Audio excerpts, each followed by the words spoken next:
네, 이어서 바로 TPS 개론 2부 시작하도록 하겠습니다.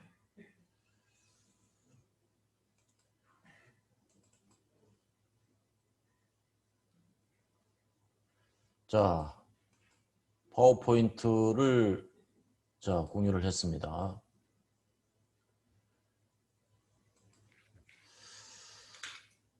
자, 두 번째는 가장 핵심적인 것이 도요다의 원가 마인드입니다.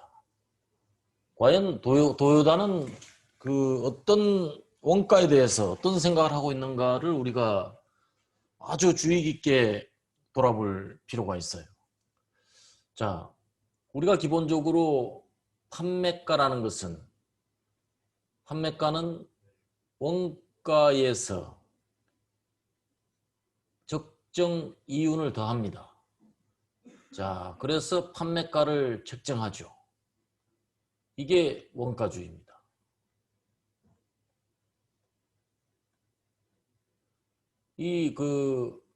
도요다에서는 과감하게 이 생각을 버렸어요. 이익이라는 건 뭐냐? 이익은 판매가 마이너스 원가 이렇게 하죠. 이 생각이 보통 기본이에요. 그런데 이 판매가를 고객이 결정한다. 이게 매우 중요한 사고방식이에요. 그래서 이 말의 의미는 뭐냐? 고객이 결정하는 판매가가 우리 원가보다도 작으면 적자가 날 수도 있다는 것입니다. 그래서 결정권을 고객한테 돌려주고 나면 훨씬 상황은 심각해지는 것입니다. 그래서 돈을 벌기 위해서는 결국은 이 원가를 더 이하로 줄이는 방법에는 대안이 없어요. 그래서 결국은 철저한 낭비 배제의 원칙이 필요합니다. 이게 결국은 나중에 와서 G2로 전이가 됩니다. G는 전 세계의 우수한 제품 개발 원리를 총체적으로 벤치마킹해서 자사의 연구 개발 방식 MPS를 받들었습니다. MPS는 New Product System, New Product. 이 New Product System MPS가 뭐냐? 전 세계의 여러 가지 우수 사례 중에서 바로 도요다의 이 사례를 접목한 것이 뭐냐? 타겟 코스트입니다.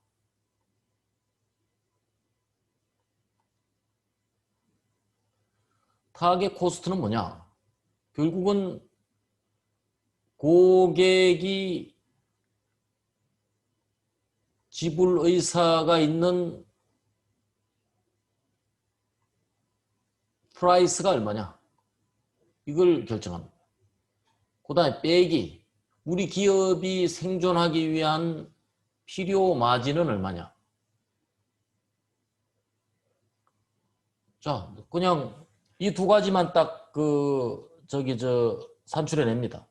필요 마진이 얼마고 고객이 우리에게 지불할 의사가 있는 가격이 얼마냐?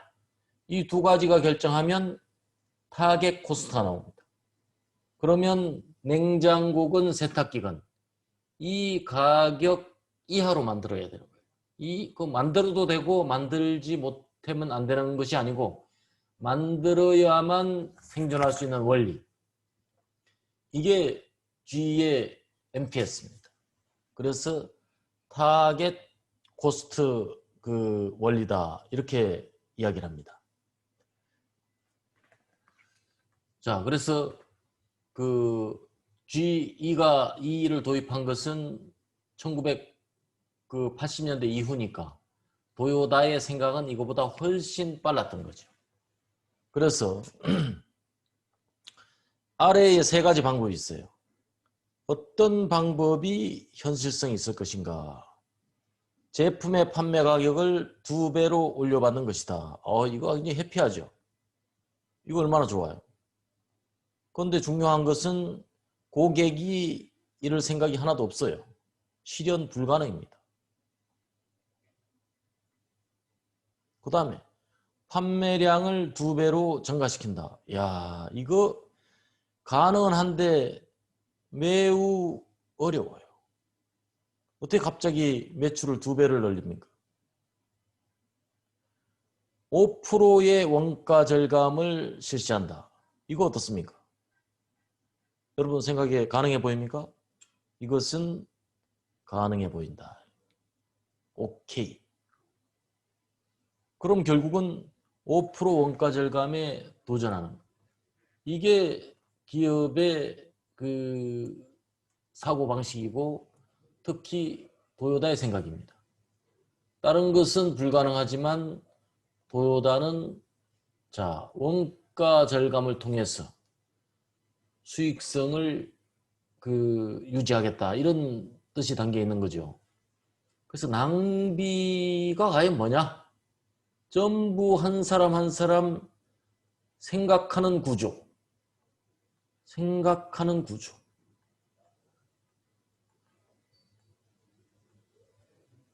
전 종업원들이 머리를 싸매고 생각하는 구조를 만들어낼 수 있다면 그것은 성공이에요.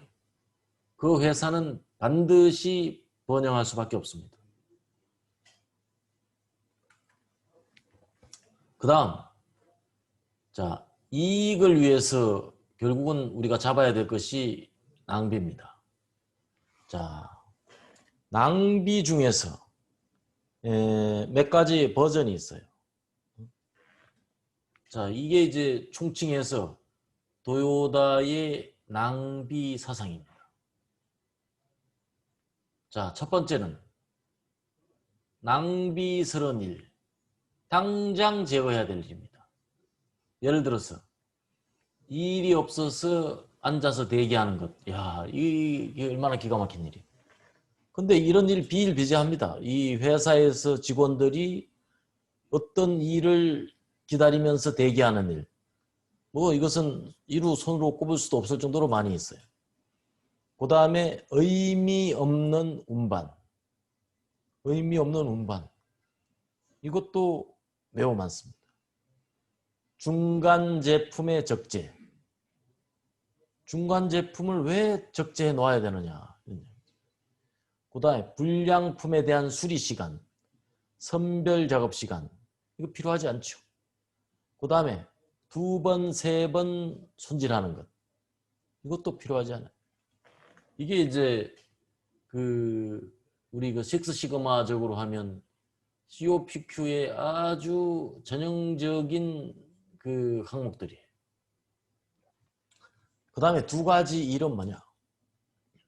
2번째 일은 돈이 되는 일입니다. 돈이 되는 부가가치 일이에요. 부가가치라는 건 뭐예요? 상품의 가치가 애드되는 활동이 부가가치가 있는 일이다. 이렇게 이야기를 할 수 있어요. 그 다음에 3번째는 현재 작업에 없어서는 안 되는 일이에요. 그래서 이거는 어떻게 정의하냐? 필요하지만 부가가치는 없는 일입니다. 이를테면 부품을 잡기 위해 걷는다. 누름 버튼을 조작한다. 외주 부품의 포장을 푼다. 준비 작업 시간, 운반 시간, 검사 시간, 개수 시간 이런 것들은 작업을 하기 위해서는 하지 않을 도리는 없습니다. 하지 않을 도리는 없는데 해봐야 제품에 애드되는 부가가치는 없습니다. 그래서 이 3가지 일로 구분을 해서 부가가치 동작 첫 번째 거 돈을 지불받는 동작 이것이 제일 중요하죠. 2번째는 부수적인 동작. 그래서 하지 않을 도리는 없지만 그래서 이 동작은 최소한으로 그래서 최소한의 동작으로 경비가 최소화될 수 있도록. 요거는 첫 번째 거는 오케이. 두 번째 거는 최소화. 세 번째 거는 제로화입니다. 작업의 목적에 관계없는 동작. 원가를 상승시킬 뿐인 동작. 이 뒤에 가서 여러분도 한번 여러 가지 예를 직접 살펴보겠으나 이 예를 들여다보면 아마 깜짝 놀랄 거예요. 아, 내가 하고 있는 일 중에 이렇게 그 부가가치가 없는 일이 많구나. 이런 거예요. 자, 그 다음에 원가 절감 추진 과정입니다. 자, 첫 번째, 제품 원가를 감소하는 일이에요. 제품을 원가를 줄이기 위해서는 첫 번째, 노무비를 줄여야 됩니다. 인건비죠. 노무비를 줄여야 돼요. 인건비. 그 다음에 두 번째는 제조 간접비를 줄여야 됩니다. 제조 간접비. 자, 그러면 노무비를 절감하기 위해서 어떻게 해야 돼요? 작업을 재배분해서 결국은 인원을 줄여야 돼요. 인원. 지금 이거 굉장히 그 요새는 소위 말해서 노동조합,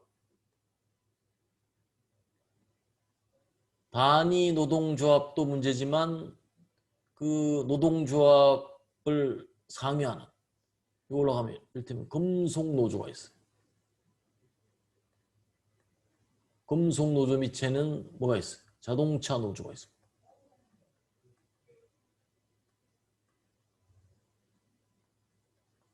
그 다음에 금속노조, 뭔노조, 뭔노조 다 합하면 여기 위에는 뭐가 있어요? 민주노총이 있다. 그 다음에 또 여기뿐만 있는 게 아니에요. 한국노총이 있습니다. 이거 두 개가 합해서 결국은 노사에서 여기가 노가 되는 거예요. 이 사람들의 그 압력이 엄청납니다. 특히나 인원 감축의 인자만 나와도 경기를 일으키는 사람들이 이 사람들이에요. 그래서 합리화라는 명목으로 또는 효율이라는 명령으로 합리화 또는 효율 이런 명목으로 해서 사람을 지금 재배치할 수 없어요. 재배치하기 위해서는 어떻게 해야 돼요? 노동조합하고 옛날에는 협의를 했는데 지금은 합의를 해야 됩니다. 협의는 뭐고 합의는 뭘까요? 협의는 사실은 통보만 하면 끝나는 거예요. 합의는 둘이 마주 앉아서 인감도장 찍어야 됩니다. 그러니 이게 얼마나 어렵겠어요. 인력 재배치에 이 사람들이 동의하겠습니까? 좀처럼 동의하지 않죠. 재배치, 파견 근무. 이 좀처럼 동의할 수 없는 일. 자, 그런데 하물며 인원 감축이라니 이거 어떻게 동의하겠습니까? 그러나 도요다는 또 그 당시는 이 일이 가능한 상황이고 일본은 아직도 노동의 유연성이 어느 정도 가능합니다. 그 일본의 어떤 국민성이랄까요? 아니면 뭐 분위기가 한국처럼 그렇게 민주노총 이렇게 강인하지 않아요. 어느 정도는 받아들이는 그런 수용성이 상당히 좋습니다. 그러나 그게 일본의 복인지도 모르죠. 그러나 그게 복이 될지 또 그 독이 될지는 그거는 또 현재는 결론 나지 않았습니다. 조금 더 두고 봐야 돼요. 그 다음에 여기서 그 인원 감축을 하는 논리는 뭐냐? 대기 시간을 부각시킵니다. 대기 시간이 많다는 이야기죠. 대기 시간이 많다. 그래서 인원을 감축하면 노무비가 절감됩니다. 자, 그 다음에 제조 간접비를 절감한다는 건 뭐예요? 제조 직접비가 있고 제조 간접비가 있어요. 직접비는 뭐예요? 재료비입니다. 직접비는 이건 통상 재료비, 부품비가 여기에 해당이 됩니다. 자, 그럼 제조 간접비를 절감하는 건 뭐예요? 제조 간접비는 운송비, 에너지 비용. 에너지도 많죠. 뭐 전기 에너지, 석유 에너지, 뭐 가스 에너지, 뭐 무수히 많은 에너지가 이게 들어가요. 그 다음에 각종 소모품, 그 다음에 안전도구, 이렇다면 작업화나 장갑 이런 것들이 여기 해당돼요. 그 다음에 오일류, 뭐 무수히 많아. 그래서 3차, 4차 낭비 제거가 필요합니다. 그 다음 과잉 생산의 낭비를 없앱니다. 과잉 생산. 그러니까 필요 이상의 생산을 하면 어떻게 돼요? 뭐 어떤 표현이에요? 생산해서 판매되지 않은 그 제품에 대한 재고 비용. 그 다음에 이 원자재, 팔리지도 않을 원자재 비용이 먼저 투입이 됐어요. 원자재 선투입 비용. 이런 것들이 다 과잉 생산의 낭비. 그래서 생각해낸 것이 뭐냐? 팔리는 속도대로 만들자입니다. 팔리는 속도대로. 팔리는 속도로 생산한다 이런 얘기죠. 그 다음에 팔리는 속도로 생산한다가 TPS의 가장 핵심 과제가 되겠고요. 여기서 제1차 낭비가 나옵니다. 과잉 생산 능력 요소의 보유. 과잉 생산 능력이라는 게 뭐예요? 과다한 인력, 과잉 설비, 과잉 재고. 왜냐? 사람이 앉아서 노는 것보다는 그래도 만들어서 재고라도 가지고 있는 게 낫지 않냐 이런 생각이. 설비를 놀리느니 만들어서 재고라도 가지고 있자.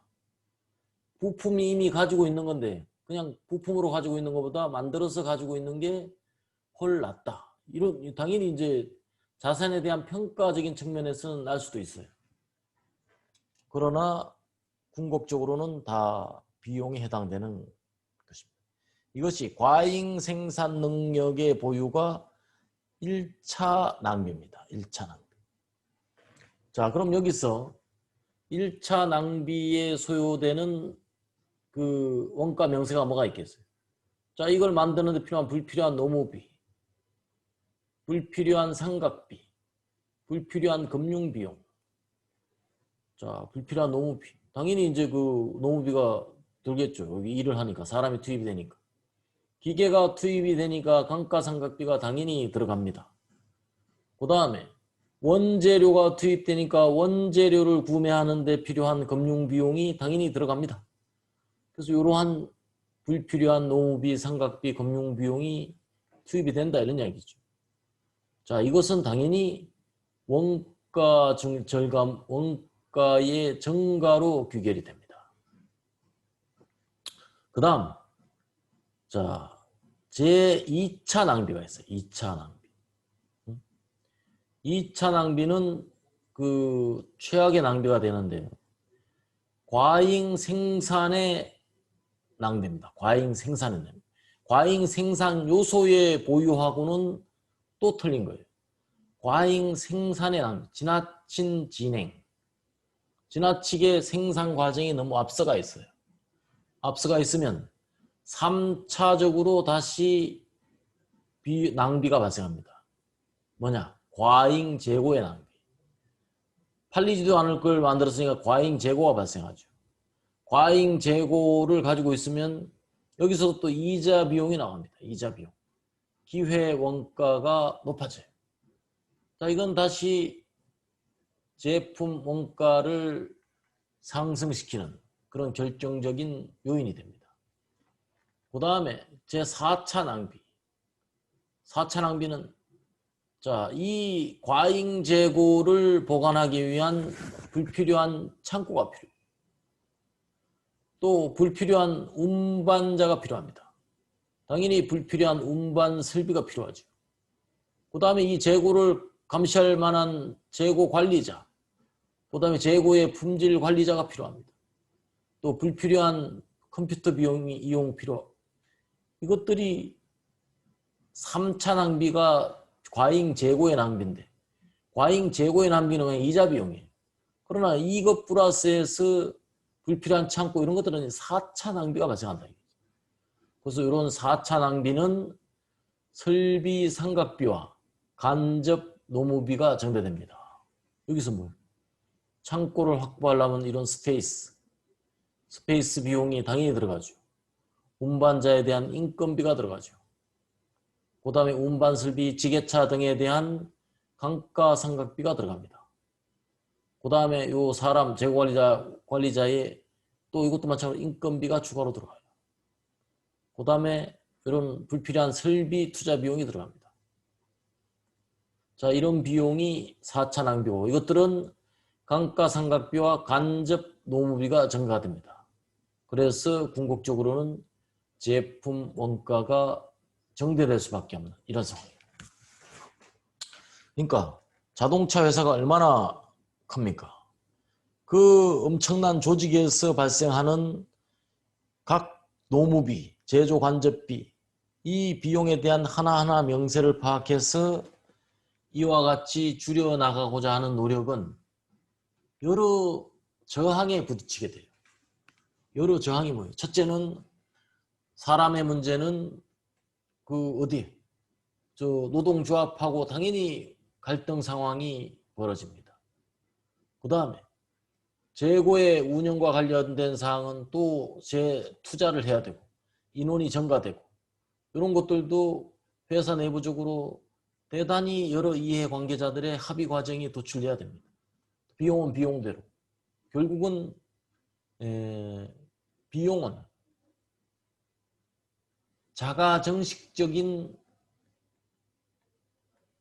그런 법칙이 있어요. 자가정식적인 법칙이 있어요. 자가정식적인 법칙이 뭐예요?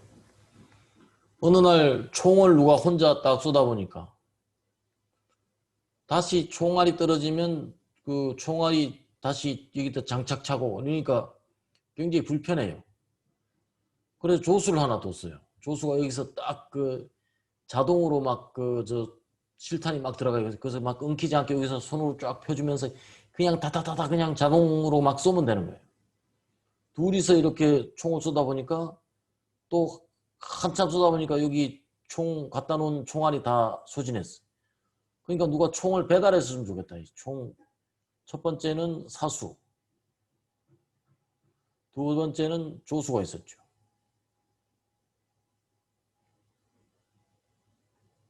그 다음에 세 번째는 여기서 포터가 있는 거예요. 포터는 뭐예요? 실탄 배달원이죠. 그 다음에 세 명이서 이렇게 하니까 막 계속 총을 쏠 수가 있는 거예요. 그런데 점심때가 되니까 밥 먹으러 가야 되잖아. 셋이서 밥 먹으러 가니까 또 멀리 또 가야 돼요. 그러니까 밥을 아예 그냥 누가 여기서 그 밥을 해먹자. 밥을 먹으러 가려면 시간 걸리고. 그래서 밥하는 사람이 한 사람 더 필요해. 그러다 보니까 네 사람이 됐어요. 그러다 보니까 네 사람이 되니까 이 네 사람의 어떤 급여 관리하고 여러 가지 인사, 총무 이런 걸 관리하려다 보니까 이 관리자가 필요한 거예요. 그러니까 총 5명이 됐어요. 한 팀이 된 거예요. 근데 나중에 결과적으로 보니까 총 쏘는 사람은 여전히 혼자예요. 그러니까 이 총 쏘는 게 이게 부가가치인데 이 총 쏘는 사람은 한 사람인데 자꾸 한 사람 조수가 있다 보니까 또 포터가 있다 보니까 점점 사람이 사람을 필요하게 되고 또 사람이 몇 사람 되니까 관리가 필요하게 된 거죠. 그래서 이런 원가의 또 비용의 자기 정식 기능을 타파하기 위해서도 이런 낭비의 원가 절감의 요인들은 우리가 빠르게 색출해서 줄여나가는 것은 비단 도요타뿐만이 아니고 모든 산업에 종사하는 관계자들은 여기에 집중을 해야 됩니다. 자, 여기까지 도요타에 대한 뭐 도요다를 깊이 공부하려면 뭐 그 한도 끝도 없겠으나 대략 1부와 2부로 나눠서 도요다 사상의 가장 근본, 그 다음에 그 두 번째, 그 중에 핵심인 원가 절감 메커니즘이 과연 왜 나온 거냐? 매출을 2배 늘리는 것과 판매를 2배 늘리는 것과 또 가격을 올리는 것과 5% 원가를 줄이는 것. 결국은 가능한 일을 찾다 보니까 원가 절감밖에 없다. 여기에 결론에 도달하게 된 것입니다. 자, 여기까지 하고 잠시 휴식한 다음에 다음 시간 계속 이어서 진행하도록 하겠습니다.